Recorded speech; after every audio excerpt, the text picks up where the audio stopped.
Notre série sur les noms de rues, 3e épisode.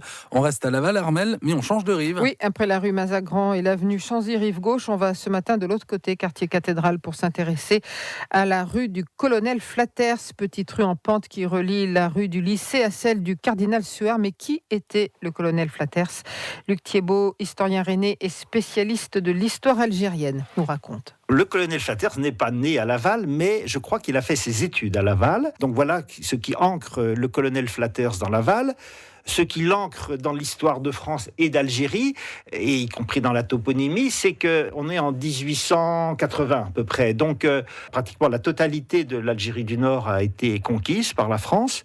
Le Sahara, pas encore. Il y a aussi à cette époque-là le mélange d'une conquête militaire, conquête un peu plus pacifique, que c'est l'exploration par Charles de Foucauld à cette époque-là du Maroc. Et donc en 1880, c'est un projet d'une liaison ferroviaire transsaharienne d'Alger à Dakar. Le colonel Flatters est chargé d'une mission d'exploration. Il va partir de Ouargla à la tête une première fois d'une mission. Par Ouargla, donc on est déjà dans l'assez grand sud algérien, mais on reste encore dans les territoires conquis par la France.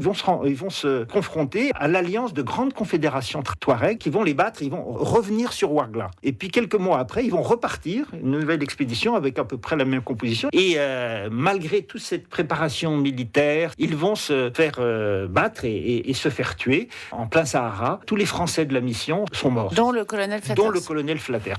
Et le train sur le tracé imaginé par le colonel Flatters ne s'est jamais construit. D'autres tracés furent envisagés, mais le train finalement est passé plus à l'ouest.